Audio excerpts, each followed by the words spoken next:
Programme پیش کیا، آپ کی اولاد نے احادیث پڑھی، قرآن کی آیتیں پڑھی، نعتیں پڑھی، تقریریں کی، نظمیں کی.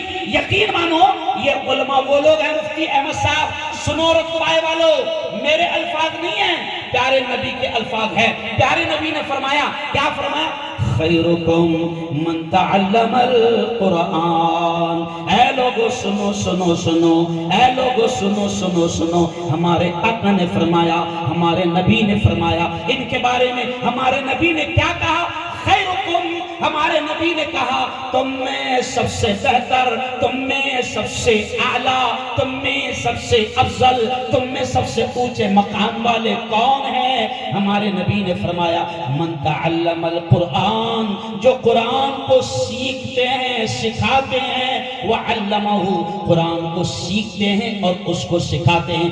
نبی نے فرمایا دھرتی پر سب سے اونچا مقام ان کا ہے، زمین پر سب سے اونچا رتبہ ان کا ہے.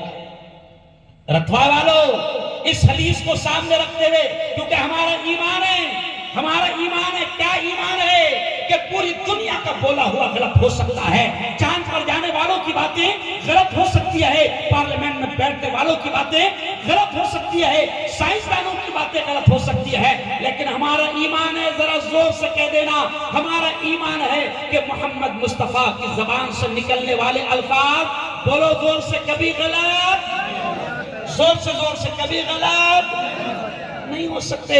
اور ہمارے نبی نے کیا کہا کہ زمین پر سب سے اونچا مقام ان کا ہے جو قرآن سیکھے اور دوسروں کو، ارے بولو، سکھائے. میں میڈیکل کالج میں پروفیسر ہوں، اور اتوائے والو میں صرف ملا نہیں ہوں،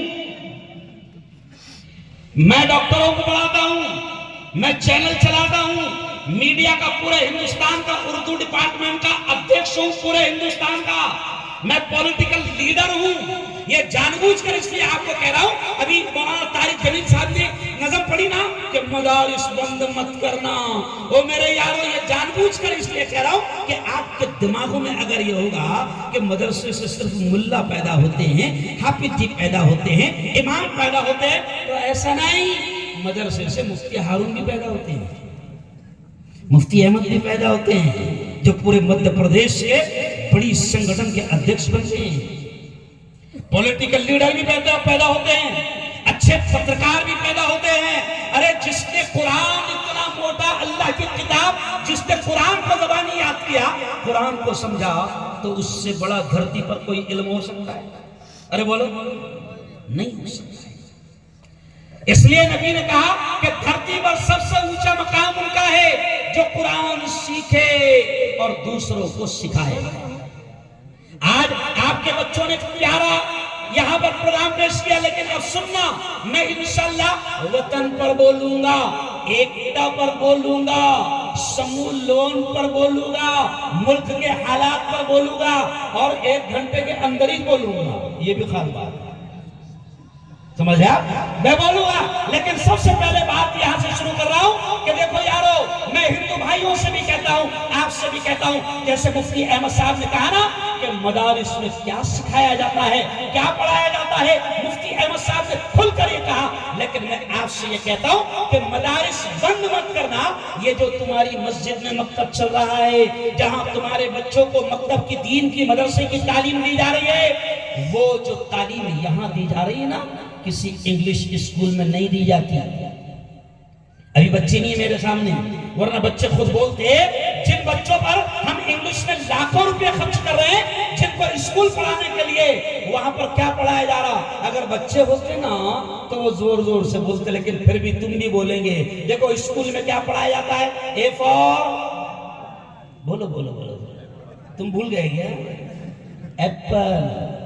be for ball, C for cat, D for dog. cat یعنی بلی، ڈاگ یعنی کتے بلے پڑھائے جاتے ہیں اور ان پر لاکھوں روپے. لیکن پھر بھی ہم کیا کہتے ہیں مفتی صاحب؟ کتے بلی بھی پڑھو. ہم منع، ارے بولو، ہم منع نہیں کرتے. ہم کہتے ہیں کتے بلے بھی پڑھو. لیکن ہم کیا کہتے ہیں؟ ہماری خواہش کیا ہے؟ مفتی احمد کے ارمان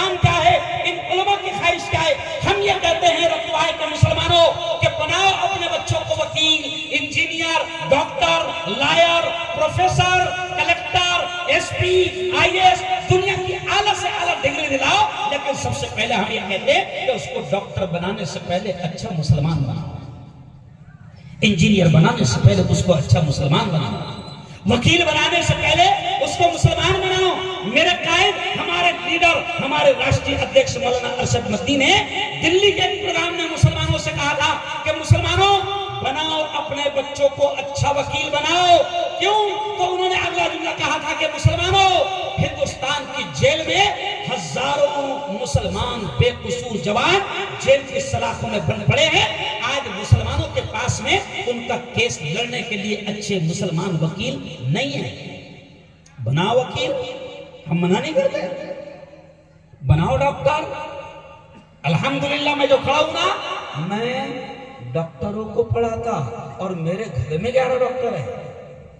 تینوں بیٹیاں میرے بھائیوں کی ہماری ڈاکٹر, چاروں بہویں جو آئی ہے گھر میں, عالمہ بھی ہے اور ڈاکٹر, اور 5 بچے ہم 3 بھائیوں کے, وہ بھی ڈاکٹر, مفتی بھی, عالم بھی, وکیل بھی.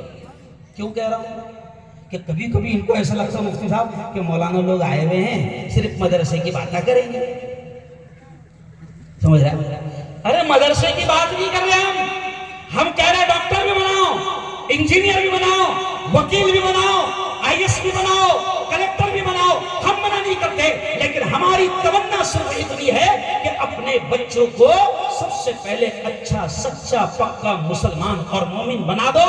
پھر ان کو تم دنیا کے کسی بھی شعبے میں اور کسی بھی ڈپارٹمنٹ میں بھیجو گے, کسی بھی چھیتر میں بھیجو گے, تو انشاءاللہ کوئی شیطان ان کے ایمان پر ڈاکہ ڈالنے میں کامیاب نہیں ہوگا.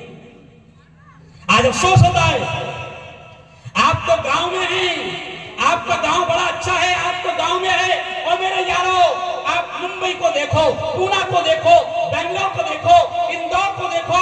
افسوس ہوتا ہے بڑے بڑے شہروں سے خبریں آ رہی ہے کہ مسلمانوں کی, ایمان والوں کی بیٹیاں کورٹ میں جا کر یہ کہہ رہی ہے کہ میں اپنی مرضی سے دین, ایمان اور اسلام کو اپنی مرضی سے چھوڑ دوں. کیوں ہو رہا ہے ایسا؟